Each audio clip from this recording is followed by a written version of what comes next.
Hmm? Ah!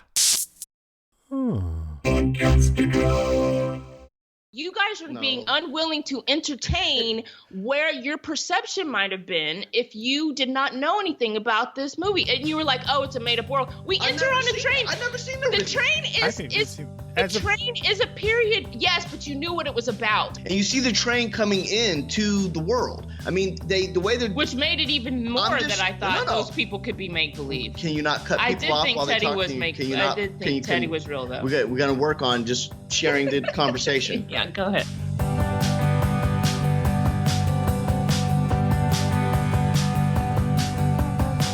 Hi, to all you boys and girls out there in podcast land.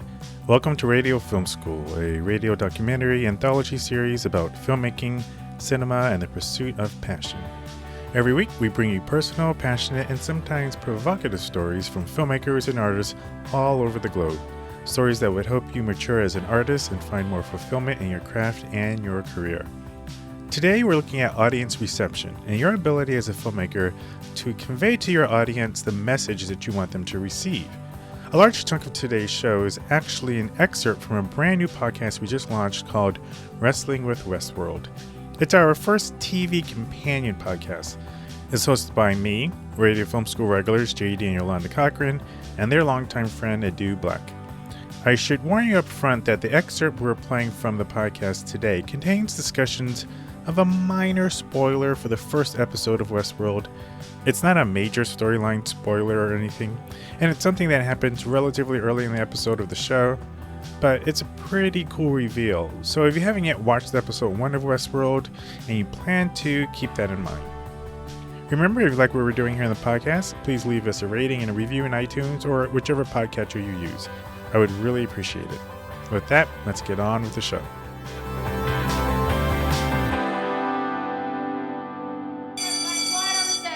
Scene 1, take 10, marker. And action!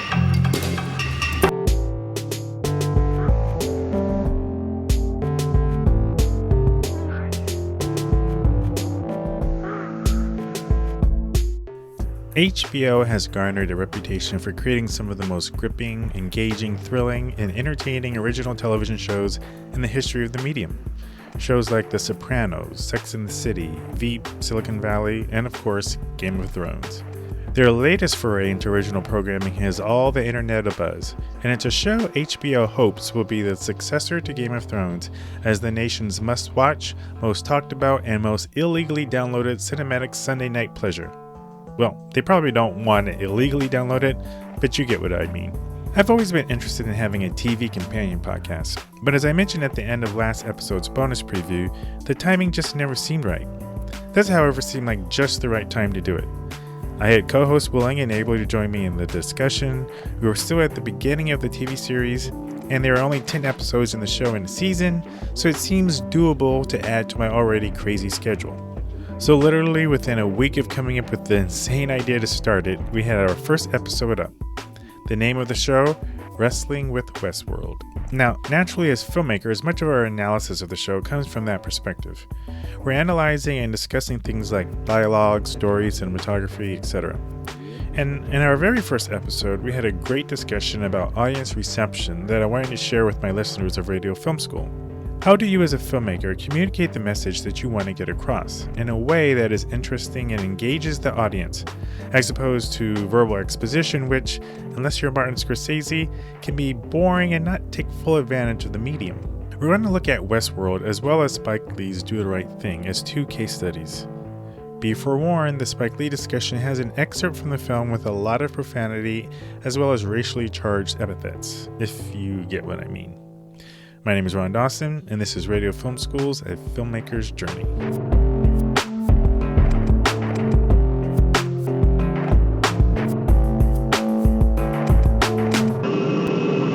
Your attention, please. We will soon be landing at Westworld, the ultimate resort. The original Westworld was released in 1973 and was both written and directed by Michael Crichton, who would later go on to pen Jurassic Park. Westworld was actually his directorial debut. It was a story about a highly advanced theme park where robots looked, sounded, and acted like humans, and for $1,000 a day, You could go there and live out your fantasies as a rough and rowdy cowboy in the old West. The fit then hits the proverbial shan when one of the cowboy robots, played by Yul Brynner, goes rogue and starts shooting up people in the park. 4 decades later, in 2013, HBO began work on a modern retelling of Crichton's movie. The show is created by Jonathan Nolan, brother and frequent co-writer of famed director Christopher Nolan, Jonathan's wife Lisa Joy, and the mystery box man himself, J.J. Abrams. Just a side note, how freaking amazing is J.J. Abrams' career? Felicity, Alias, Lost, Fringe, Mission Impossible. He successfully rebooted both Star Trek and Star Wars, and now this. I want a theme park where you can go and pretend to be JJ for a week. Anywho, the modern retelling of Westworld takes some of the original themes of the first movie and expands on them. Themes of humanity and the nature of good and evil. As of this recording, there are 5 episodes in, and it's a really terrific show. As I mentioned up top, in our discussion of the first episode of Westworld, Yolanda brought up a topic that I think is of utmost importance to every filmmaker. I'm going to play for you that discussion we had. As I mentioned earlier, there's a minor spoiler that we address. It's not like giving away the end of The Sixth Sense or anything like that. And actually, Entertainment Weekly actually gave this spoiler away in one of their articles before the show even aired. It involves the identity of 2 of the characters, and it's revealed relatively early in the show. But we can't have this discussion without talking about it. So if you want, you can skip ahead about 9 or 10 minutes. Now, for the sake of those of you who are coming in new to the show, as a quick reminder, Yolanda was Executive VP of Physical Production at Alcon Entertainment, where she worked for about a dozen years and oversaw the production of untold number of movies, including The Blind Side and Book of Eli. JD is an indie filmmaker and a screenwriter and a former actor. So this topic of audience reception is one they each have dealt with in each of their 20 plus years of working in the biz. Okay, here's our discussion. Up to that point, I'm thinking, I think we're supposed to think that Ed Harris is a robot and that James Marsden Teddy is real. And then we find out at that point that it's reversed, that Ed Harris is the guy who's real and Teddy is not real. And then I love that line. I made a note where Ed Harris says, after he kills Teddy, I guess you weren't the man you thought you were, which I thought was so cool because obviously... I did like that line. Because obviously it was commentary. Yeah. It was commentary. I did like it. Yeah. Well, I liked it for the reason I believe it's intended, the meaning that it's intended to convey. However, I think this is super interesting because it very much speaks to audience reception. And audience reception is a conversation I've had many times over the course of producing movies based upon what it is that you've put on screen and the very deliberate choices you've made versus the audience members and what they're bringing into the theater or sitting down and watching TV, right, and how they are going to receive what you've put on and the decisions you now. So specifically to this scene, as a filmmaker, you need to be cognizant or thinking about, and I don't know if they made deliberate choices knowing that those people who are familiar with the original work might make the opposite assumptions. But you also, as a filmmaker, need to make deliberate choices for those audience members who have no knowledge of. Sure. And that's a consideration that people have to take into account, like when they're making sequels to movies and da-da-da-da. It's like I had no expectation about Ed Harris's character because I was wholly ignorant about the original work. So my original thought when he walked in was that he was not a host. I did, however, think that that Teddy was real. So that did surprise me, and that's why I liked the line, "You aren't the man you thought you were," right? Right. So, I would totally I agree 100% with you, Ron, and disagree with Yolanda.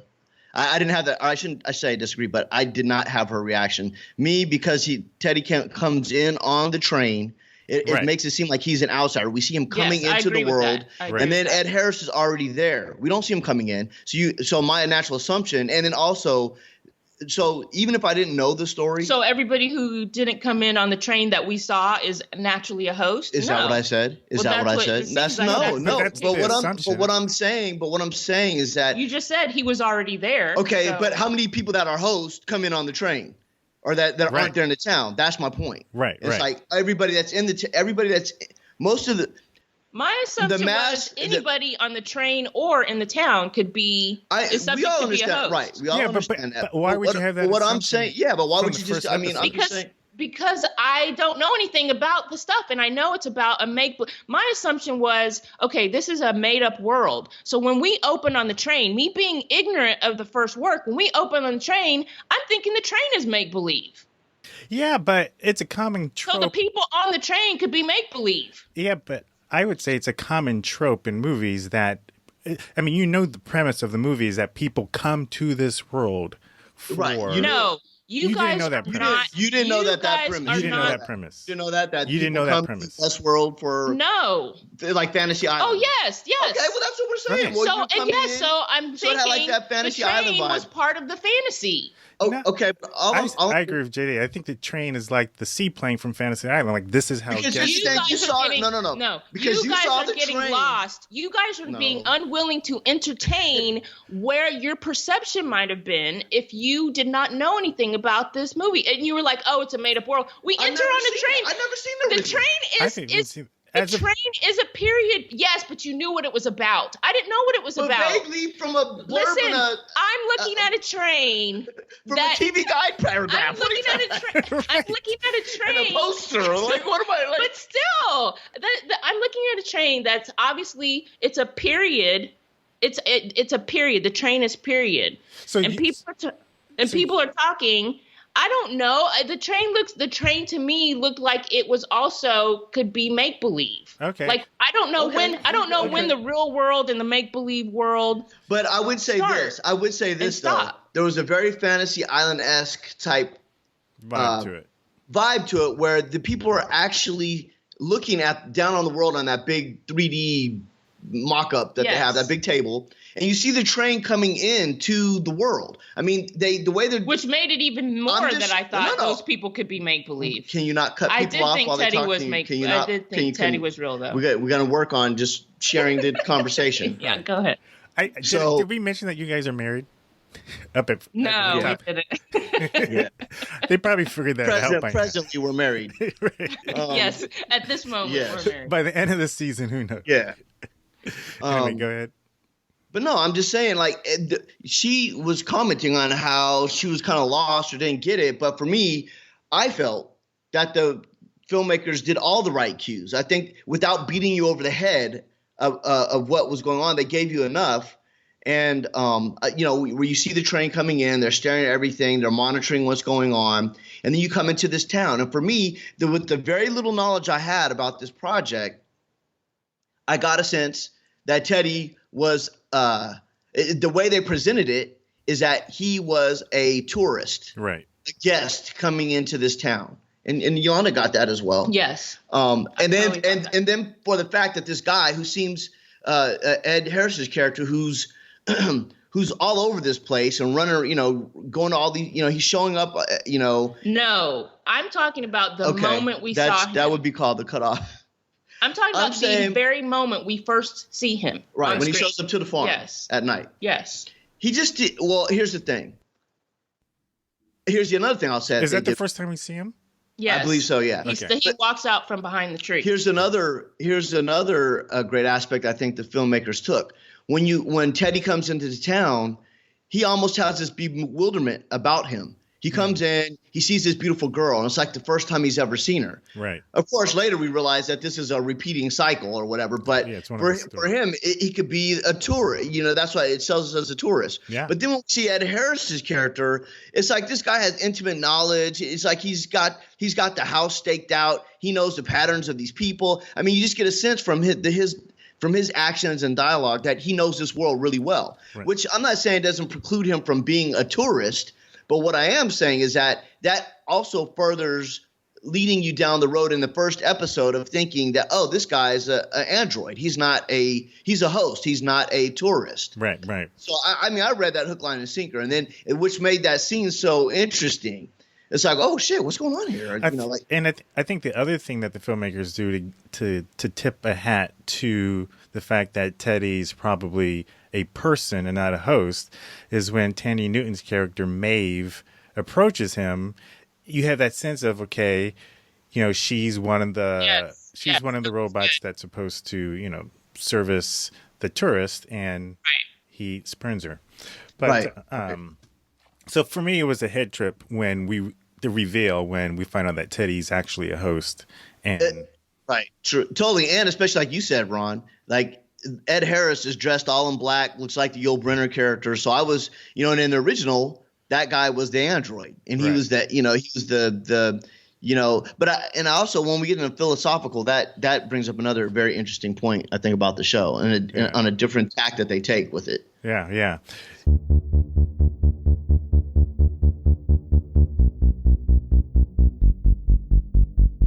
So, how does one go about communicating his or her message or making the audience think what they want? Well, based on our discussion here, there are a few things you can glean. First, having an understanding of common tropes and using them to steer the audience in the direction that you want. In this case, the idea of coming into the town on a train, or the look of bewilderment on the James Marsden character Teddy, indicating to us that he may be a tourist. Second, taking advantage of common knowledge of iconic imagery, literature, cinema, or other elements in the popular zeitgeist. Here we had Yul Brynner's role as the rogue robot from the original Westworld movie. Third, playing on the audience's understanding of human nature. Are there particular ways you would expect someone to naturally act in a certain situation?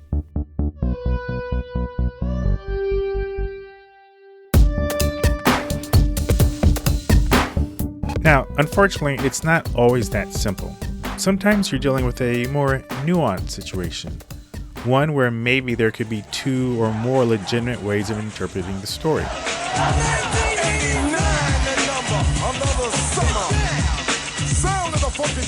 Spike Lee's 1989 film Do the Right Thing is largely regarded as his singular most important and remarkable film.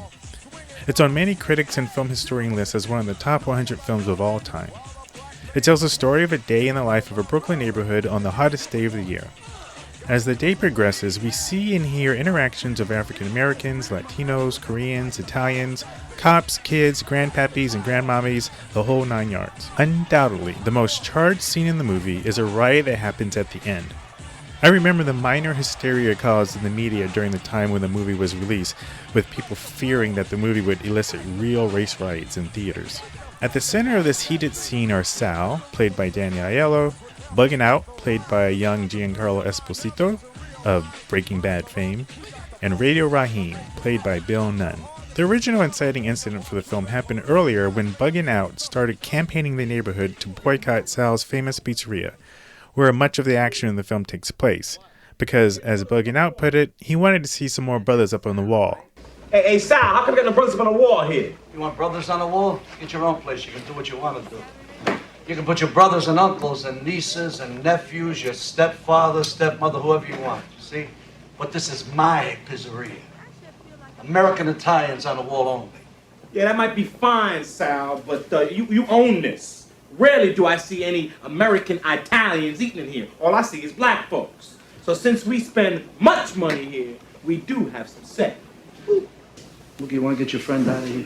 Well, you gonna kick me out now? Or you gonna kick me out, huh? No, I'm not kicking you out. You're kicking yourself out. What? Look, we want some brothers up on the wall, Malcolm X, Nelson Mandela, Michael Jordan, tomorrow. Come on, get him out, all right? I'm trying to get him out. Boycott Styles. Go. Boycott Styles. I got your boycott swinging. Boycott Styles. Yo, what you laughing at? Later on in the film, Sal has a heartfelt talk with his son, Pino, who happens to be a racist and played by John Turturro. A scene which shows a compassionate side of Sal that shows his affection for the people in that neighborhood. And I just love the underlying jazz score done by Spike Lee's dad, Bill Lee. Can we sell this and open up a new one in our own neighborhood? There's too many pizzerias already there. And maybe we could try something different. Well, what am I going to do? That's all I know. What am I doing? I've been here 25 years. Where am I going? I'm sick of niggas. It's like I come to work. It's Planet of the Apes. I don't like being around them. The animals. Why you got so much anger in you? Why are they like? My friends, they laugh at me. I never had no trouble with these people. sat in this wind day. I watched these little kids get old. And I seen the old people get older. Yeah, sure, some of them don't like us, but most of them do. I mean, for Christ's sake, Pino, they grew up on my food. On my food. And I'm very proud of that. This and other scenes in the film where we see Sal interact with other African Americans establishes him as a man who seems to generally care for the predominantly black patrons that he has. But the heat ultimately plays its toll, and the situation comes to a head when right before closing, Bugging Out and Radio Raheem enter the pizzeria, blasting Public Enemy's Fight the Power, and yelling at Sal to get some more brothers up on that wall. And there's where we pick up a conversation I had with JD last year, one I've never yet aired on the podcast. Here's the scene and then our conversation. And remember, bad words, racial epithets, be warned. Here you go. With that jungle music off, we ain't in Africa. Why ain't gonna be about jungle music? Why ain't gonna be about Africa? It's about them fucking pictures. It's about turning that shit off and get the fuck out of my place.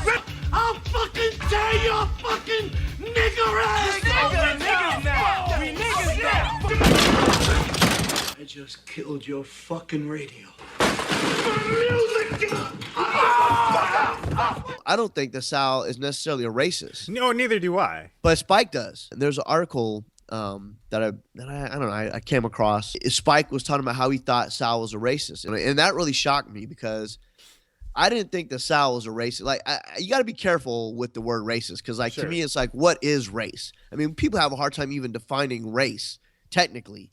And the thing is like when you start just hurling, oh, you're a racist, I think everybody's prejudiced. I mean, I see it in every culture, every community. Black culture is, light-skinned blacks are prejudiced against dark-skinned blacks. Same with Indian culture. Everybody has their biases against everybody. In terms of Sal, I think he just lost it.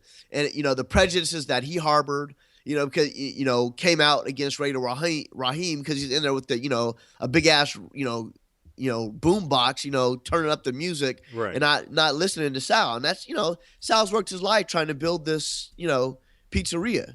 And they bring up the whole concept, why ain't you got no brothers on the wall? It's like, well, I mean, that was his choice not to. I mean, you don't have to eat pizza there, It's right. like, especially, come on, you tell me that's the only pizza joint in New York?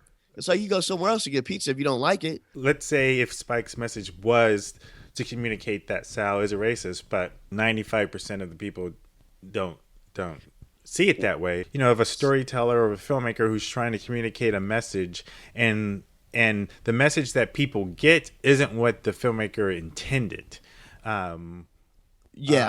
Is it their fault for not doing it well, or is it the audience's fault for being stupid or Yes. What? Yes and yes. And again, Spike, it's not coincidental that he put it in the hottest day in the summer, and the tensions are just ready to explode because, just people are irritable, they're hot, all those prejudices are just boiling at the right under the surface. And not just for Sal, but for everybody. The Puerto Ricans versus the black people, everybody got their little, biases, in the community. I think you kind of see that. And my question kind of goes to, about whether or not Spike did a good job, kind of goes to the idea of, of the filmmaker's job to communicate his message to the audience, and where, once it's out there, however the audience interprets it is how they interpret it. And, it's kind of either hands. As of the recording with you, I just did an interview with a filmmaker by the name of Ryan Booth, really talented filmmaker. And, he was saying that I kind of feel like on a macro level, it's the same discussion when people say, like, what is art? I don't know if the person making the thing is qualified to be able to call what they made art. In the sense that I feel like the audience is the one who determines whether or not it's art. And the person who's making it, what they have to be faithful to is the process, not the product. The product is largely up to the audience. And and that's a loose idea, but I feel like style fits in that category a little bit. Meaning, I feel like in retrospect, the style, like your personal style comes to the surface. But in the moment, I don't think you can decide like, oh, this is like, I'm going to shoot it in this way because that's my style. I just feel like you have to be present and honest and involved in the process. And out of that process, the product looks like you made it. First of all, I don't think someone's interpretation makes it art. I think that when the artist creates, he's creating art. You know, so like if you're a filmmaker, to you, it's art. You might put something out there that nobody gets and they think it's crap or whatever. But if you like it and it's your thing, it's art. I mean, to me, that would be the definition. I don't know necessarily that the audience should dictate what art is. I mean, if you're an artist, you know, like in other words, if you paint and nobody gets it or whatever, you might be a struggling artist and nobody gets your work. But I mean, to me, it's art. I mean, it's your art. I can understand that. And I might think it sucks or I might not get it or whatever. But I mean, who am I? You know, who am I? I mean, it all boils down to the artist himself. When talking about what messages a filmmaker is trying to communicate to his or her audience, there are so many factors, not the least of which the intention of the artist herself to make the message clear or to purposefully make it obscure. Are you making a promotional film for a corporation and you absolutely need to ensure the marketing message is conveyed in a way that is undeniable? Or are you a Nolan brother writing a twisty-turvy sci-fi mind-bending drama you want the whole world to be debating about? In some cases, the answer to that question will be based on pragmatic needs and concerns and whether you're dealing with fiction or nonfiction. Yet in other cases, it will be purely an artistic and subjective consideration with no objective right or wrong. Whichever way you go, it's important that you use all of your experience, skills, and resources at your disposal to ensure you get across exactly what you intend.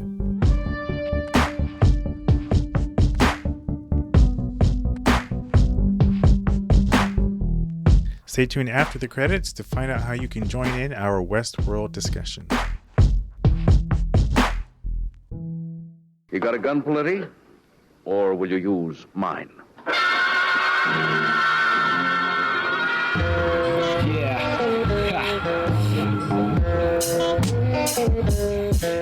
I'm a straight shooter, never lose a gun, so when to scope. Radio Film School is a production of Dare Dreamer FM. This episode was written and produced by me. Chris Husledge is our co-producer. Radio Film School is a proud member of the Podcastica Network, a small collection of pop culture podcasts that cover topics from your favorite television shows like The Walking Dead, to meditation and health, to podcast production. Thus, another great shows can be found at podcastica.com, a cornucopia of podcasty goodness. Music for this episode was curated from freemusicarchive.org. Links to tracks are in the show notes. Now, Free Music Archive is a great source for finding original sounding music that is Creative Commons free, but they don't have the best search features for being able to find particular types of music. It's very basic. So on our music channel, we've curated quite a collection of tunes that range the gamut, and for the most part, each entry is themed. Just hop on over to daredreamer.fm/music. I often start there myself when picking songs for each of the Radio Film School episodes. I bless you across the whole United States. You're gonna be roadkill, dead meat, son. Please give us a rating on iTunes, Stitcher, or whichever podcatcher that you use. But even if you don't use iTunes to listen to the show, it would be a huge boost for us if you'd still open up iTunes and give us a rating and review there. And definitely be sure to subscribe to the podcast while you're there. iTunes and other podcast apps don't always update their respective podcast storefronts right away. But if you subscribe, you will immediately get the next episode as soon as it's ready. You got a gun, Paletti? Or will you use mine? Another great way you can support the show is by becoming a daredreamer.fm premium member. Premium membership helps keep the show going and putting out great weekly content. For just a few bucks a month, you not only support the show, but you get access to ebooks, templates, bonus episodes, discounts and other products and services, and other resources to help you grow in your craft and career. Just go to daredreamer.fm/join to learn more. You can follow me on Twitter at daredreamerfm, and you can follow the show at Radio Film School. If you like this episode, share it on Twitter and email it to a friend. That's it for this week. Remember, if the story sucks, I don't care what you shot it with or cut it on. And that's the double truth, Ruth.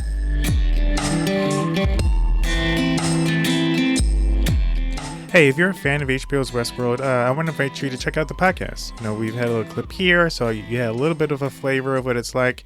But come on over to daredreamer.fm/WestworldPod and listen to some full-blown episodes. They're pretty funny, and I think you'll enjoy it. Great insight into the show, not only from a filmmaker point of view, but just from a storytelling and a fan of the show point of view. We approach it from kind of an ethnic African-American point of view in terms of how we discuss it, what we discuss. I kind of like to describe it as the Westworld podcast that Samuel L. Jackson would love. So you think about some of the characters he plays, that's kind of like the tone of the show. And considering that JD's on the show, keep in mind there's going to be a lot of profanity. And it's definitely an explicit show. So it's not the kind of thing you're going to want to have playing when little ears are around. But it's a ton of fun. Pretty funny, and you can join us by either obviously listening to the show, but if you have any fan theories that you want to share, you can shoot us an email at westworldpod@daredreamer.fm, and you can subscribe to the show directly in iTunes by going to bit.ly/www-iTunes. That's www as in wrestling with Westworld-iTunes. And hop on over, subscribe, listen to, we have 5 episodes in the feed right now as of this recording. Again, all a ton of fun, and I think you'll really enjoy the show. So come on over and join the discussion. We'll also have a link to the podcast in this week's blog post for this episode. Be sure to tune in next week, or maybe the week after, as we are going to have the next installment in our Superheroes in Cinema series, that to coincide with the release of Marvel's Doctor Strange. And of course, our Breaking the Glass series is still going on, and we have some great topics. Last episode, we had some great insight from Chris Fenwick of FCPX Grill, talking about the metaphor of standing on a chair to get yourself known. And we have coming up a part 2 to that with a response, a very funny yet poignant and insightful response from my buddy JD with regard to some of the things that Chris said. So look for those episodes in the feed currently, and talk to you soon. You're listening to Dare Dreamer FM, the sound of creative expression. Ah! Oh.